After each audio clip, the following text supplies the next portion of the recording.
Sastra. During the Third Buddhist Council, wonderful Dharmas or thesaurus of discussions or discourses were accepted as sastras in Buddhism, one of the three divisions of the Tripitaka. It comprises the philosophical works.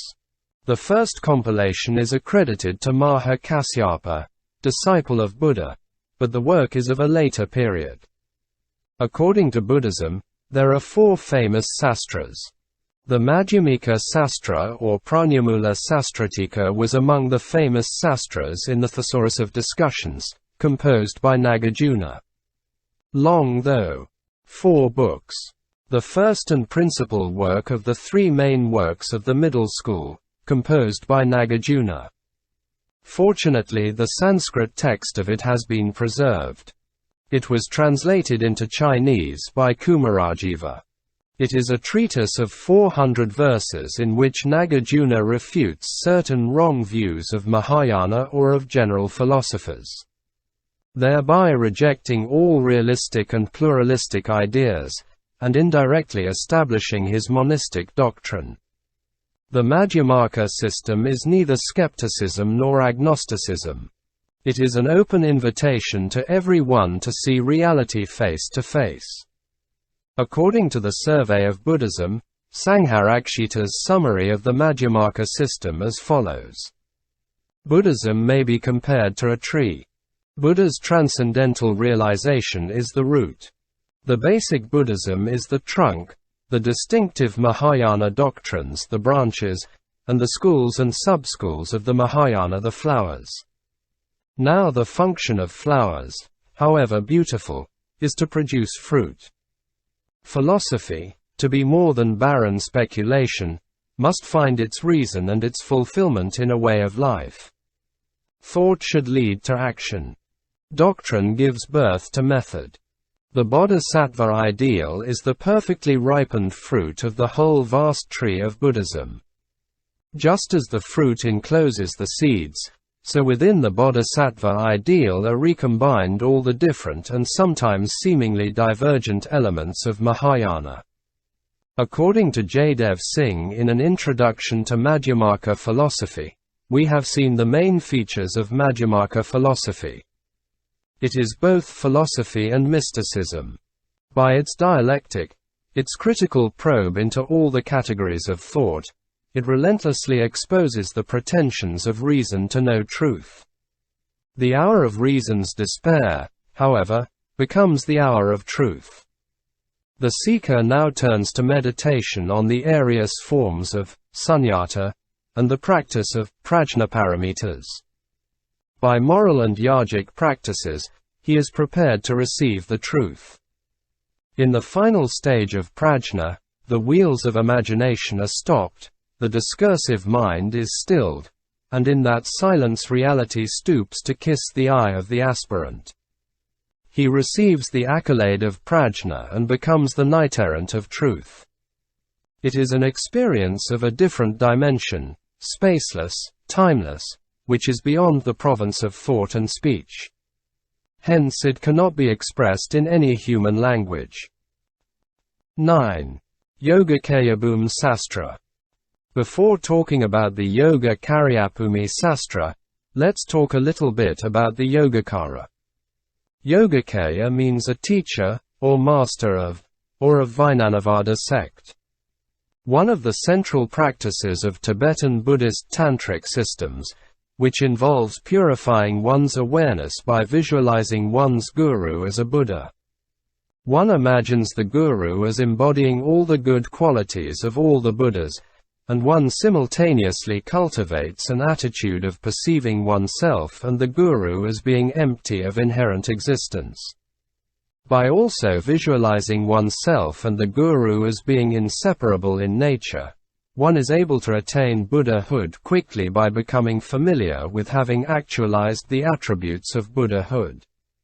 Yogacara or yogic practice school is a school of Indian Buddhism whose main early exponents were the brothers Asanga and Vasubandhu, the primary focus of which was psychology and epistemology.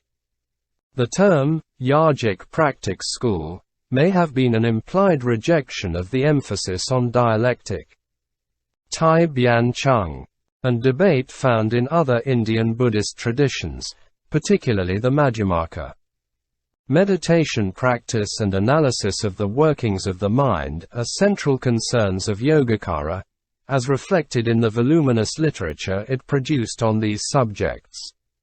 One of its central doctrines is cognition only, according to which all phenomena are essentially products of mind. Along with Madhyamaka, it became one of the two most important philosophical traditions of Indian Buddhism, and also was highly influential in East Asia. Application of yoga, also called vijnanavada, the school that teaches knowing. The school of Mahayana Buddhist yoga founded by Maitreyanatha, Asanga and Vasubandhu. According to the central notion of yogacara, things exist only as processes of knowing, not as objects outside. Perception is a process of creative imagination, with the help of the storehouse consciousness, that apparently produces outer objects. According to yogacara, alaya vijnana is the ground of knowledge and the storehouse of all previous impressions, seeds developed. Alaya vijnana is the determining factor for the process of ripening karma. The alaya vijnana is often compared to a stream and karma as the water. Once karma already formed as water poured into the stream continues to flow and flow. No matter what, even after the person's death, providing continuity from one existence to the next. According to the ancient Buddhism, the path to liberation in the yogacara is divided into 4 stages. 1. Preliminary path where the bodhisattva undertakes the teaching of mind only. 2. Path of seeing where bodhisattva gains a realistic understanding of the teaching, attains the knowledge of concept, and enters the first of the 10 stages. 3. Path of meditation where bodhisattva passes successively through the 10 stages and develops insight as well as liberates self from all defilements. 4. Path of fulfillment where all defilements are eliminated to put an end to the cycle of existence.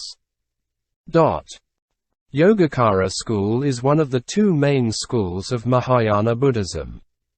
The Yogacaras were adherents of mentalism.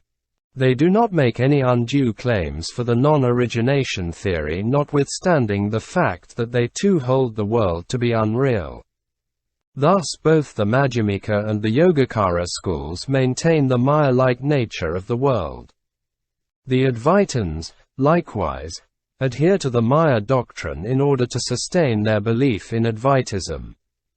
A great champion of the Advaita school, Sankaracharya, took this weapon of the illusion theory and used against this rival realists, the Nyayikas and the Vaisikas, and on this account was called a crypto-Buddhist. Sankaras stand in advocating the unreality of the world.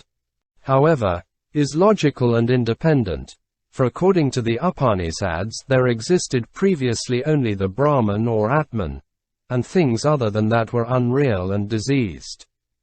Such a declaration makes it obvious that nothing but the Brahman or Atman is real. The question arises, what was the source of Sankara's doctrine of Maya? The Mahayana Buddhists who immediately preceded him are the most likely source. On the other hand, it is possible that it was the Sasti-tantra, the renowned treatise on the Sankhya philosophy. It is said that the Sasti-tantra contains a statement to the effect that the ultimate and real nature of the gunas, the Sankhyan forces, is invisible. And what is visible to us is fairly false, like an illusory object, Maya. Incidentally, it may be mentioned that the earlier Buddhist Nikayas make no mention whatever of the Maya doctrine. Yogacara is another school of thought, closely connected with the Madhyamikas, placed its trust in faith in the Buddhas and Bodhisattvas, and in devotion to them. The systematization carried out by the Madhyamikas neglected, however, some of the ideas current in the early Mahayana, which later on received greater weight from parallel developments in Hinduism. The influence of the Samkhya Yoga philosophy shows itself in the Yogacara school, founded about 400 AD by asanga, which relied for salvation in introspective meditation known as yoga. Noted teachers in the school such as Asanga and Vasubandhu in the 4th century, Stiramti and Dinaga in the 5th century, Dharmapala and Dharmakirti in the 7th century, Santaraksita and Kamalasila in the 8th century, etc. These famous monks continued the work of the founder by their writings and raised the school to a high level. The school reached its summit of its power and influence in the days of Asanga and Vasubandhu. The appellation Yogacara was given by Asanga, while the term Vijnanavada was used by Vasubandhu. The Yogacara school is another important branch of the Mahayana. According to Keith, in the Chinese-English Buddhist terms, tantric or esoteric sect, the principles of yoga are accredited to Pantajali in 2nd century B.C., later founded as a school in Buddhism by Asanga in the 4th century A.D. Hsuan-tsang became a disciple and advocate of this school. However, according to Professor Barpat, in the 2500 years of Buddhism, the Yogacara school was founded by Maitreya or Maitreyanatha in the 3rd century A.D. The work of Asanga, said to have been dictated to him in or from the tusita heaven by Maitreya, about the doctrine of the Yogacara or Vijnanavada. The sastra was translated into Chinese by Hsuan-tsang, is the foundation text of this school. Treatise on the stages of the yogacara. This is the fundamental work of the yogacara school, which the author might have been either Asanga or Maitreyanatha. The yogacaryabhumi sastra emphasized the practice of meditation, yoga, as the most effective method for the attainment of the highest truth or bodhi. All the 10 stages of spiritual progress, dasa bhumi, of bodhisattvahood had to be passed through before bodhi could be attained.